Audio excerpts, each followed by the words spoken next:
welcome everyone as we seek to do a historical overview of the start of the Heights of Aripo SDA Church, from where it began, the humble beginnings, to where it has mushroomed and blossomed into today. So, my name is Alan, and with me, I have the very lovely Kellyanne, who is a native of Aripo. Yeah, indeed. Kellyanne, how do you feel about doing this documentary here? I feel very honored, I must say, very honored to do this afternoon. And I'm going to try my very best to share what and how it all started. All right, so Yeah. to kick it off, I would want you to tell the lovely folks listening here, how did it all start?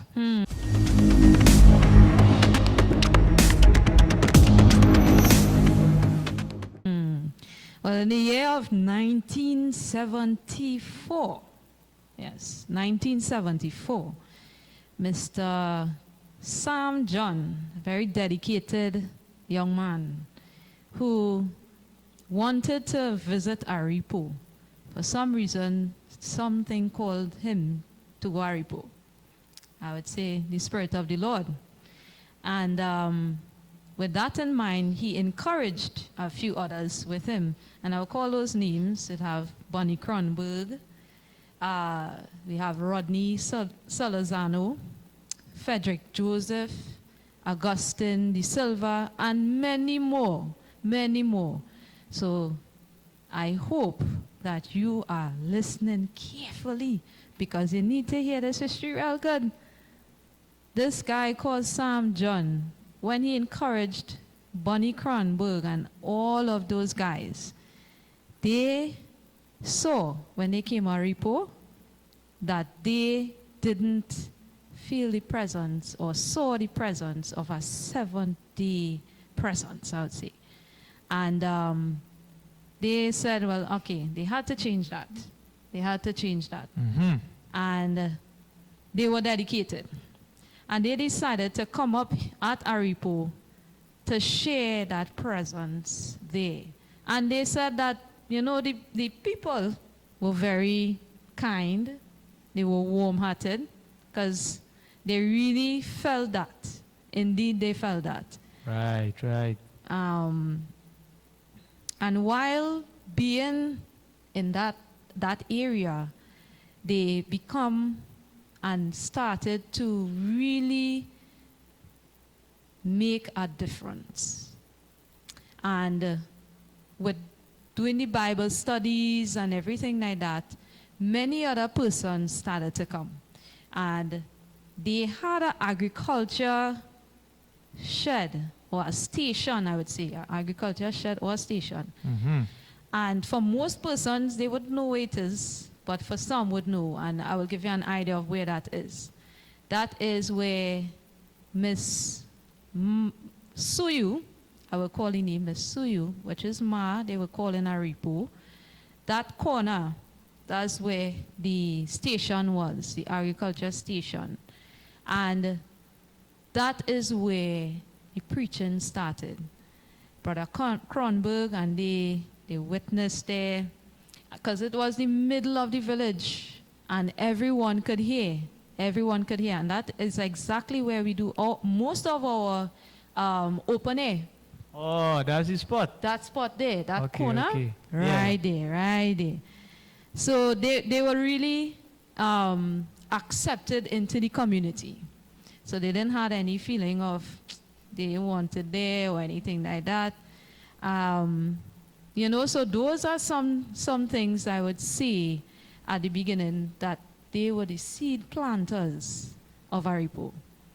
And you know, from that, it started to grow. And even though they were preaching and stuff, and you know, persons would say, I wonder if they would have any persons who would give their life to Christ while working so hard in that community. And yes, they did have some persons give their life to Christ. Amen. So their work didn't go in vain.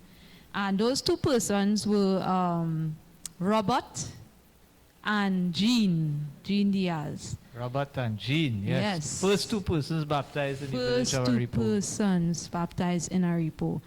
And Mr. Robert, he's deceased now, bless his heart. And they decided, even though they were baptized, that they won't just stay in Aripo, let the people come up all the time. They decided to go to Valencia. And you know, that Valencia team, what was reminded is that they worked together, both old and young. And that is such a blessing. And we could see it here in Aripo too. You know, both old and young working together to share the gospel.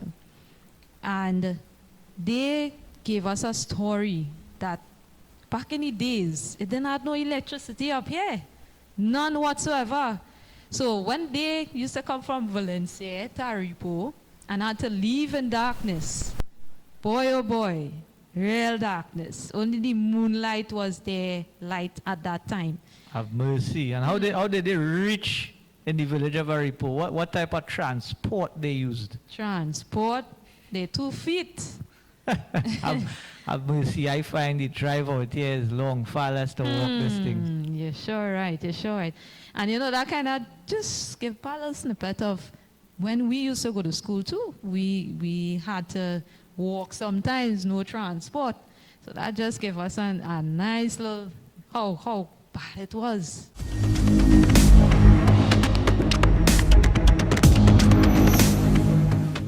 So that would bring us into what we would call, who we would refer to as the next two persons being discussed as the church builders or the church planters. So give us an idea of who these church planters were and are, because they still exist and were very instrumental in what we have here today. All right, yeah, so it's the Navarros, you know, those are church builders.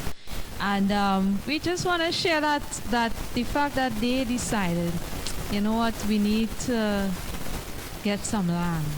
And that's where they were in search. But one thing they did in particular, and I was praying about it, and God led them to the newspaper. And at the newspaper, they were looking for it, a little tiny spot there said, Aripo land for sale. And that was it, boy. That was the decision they made. And they say, yes, we're going to look to get that land up there, which is in the countryside. And definitely, when they went, they said, right, yes, this is where we want to be, and we're going to build here. And they did. They sure did. And with building their home, man, they had enough space, and they had an empty garage where they wanted to start Bible study and start inviting persons from the community. And so it was. A lot of people came. They had a lot of children in abundance. And there's one thing that Mr. Navarro wanted to share. You know, the Snakey, that game called Snakey. It wasn't just about Bible study, but it had some fun time, games and sleepover. And that was one of the games he always remembered with all the children. Snakey, yes, I know you all remember that.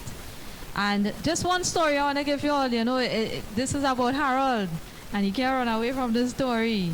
This story was about Harold when Mrs. Navarro and they come in the village to pick up some persons or to visit. You know, as he see them bend the corner with that blue van, boy, he hear that noise, and he dive in the bush. They say it's only 2 foot they see up in the air. Boy, oh boy, Harold, he really had some time. And thank God in the church today. Amen for that. Amen. Yes, yes. So they had a team, of course, supporting them while the church started to grow, Bible study started to grow as well. You know that Auntie Verna, I'm just calling a few names, Auntie Shada, Uncle Lester, Auntie Monica, Auntie V. Kadisha, and the Donawa family. You can't forget the Donawa family. And so they played a very important part as well, helping the youths, the children, and the adults grow spiritually. And there's one thing Mr. Navarro said you will always remember, that fondest that memory. Emily falling down the step with the pie, boy, and he said, no, not the pie, not the pie. Anything but the pie. Save the pie. You could fall, but not the pie. Not the pie, not at all. Yes, I know you all remember that. And Mrs. Navarro, of course, her favorite and her fondest time was being able to have 3 kids. she really, really loved that experience. And, you know, those kids are Kellyanne, Brian, and Vanessa. And she sure did a great work in working with those kids, because they are in the church today, of course, and doing the work of the Lord. Yes, indeed.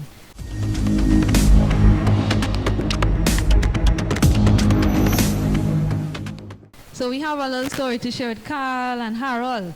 And you know, Carl said that his brother Curtis, he used to work with the Navarros, and he encouraged him to be a part with Navarro and they with their Bible study. And of course, that football game was the key. And he started from there and encouraged Harold as well. So that's where Carl and Harold started their journey in Bible study and doing what God called them to do. And with that in mind, something encouraged both of them. A young lady at the church, boy, a young lady. You know, so definitely, yes, we play a very good, important role in church sometime. All right. And finally, with their example and their change of heart and Jesus leading them and everything, they were able to be a great example to their family. And that is where most of the family are here in the church today. So if I were to share more, we would be here whole day. So Brother Alan.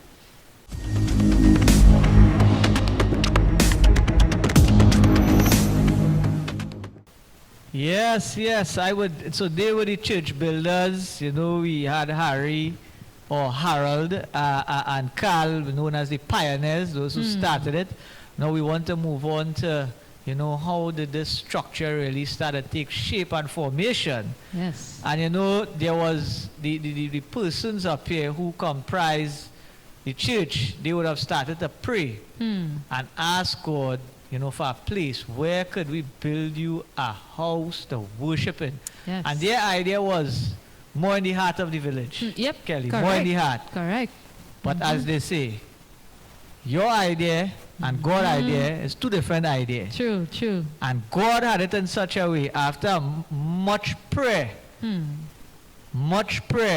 fasting with Pastor Kurt Thomas, right? Well, Kevin and Elder Harry and all those guys praying, and the other members of the church praying and fasting, that Mr. Gregory Leo too, Yes. yeah, was led to be able to donate 2 lots of land. He would have come the morning when they would have asked, you know, to say, you know, he said, which piece do you want? And they stood in the road there, and they're looking over the road, where we see over the road with a nice greenery, flower and fauna, and on the other side where the church is now, he said, choose.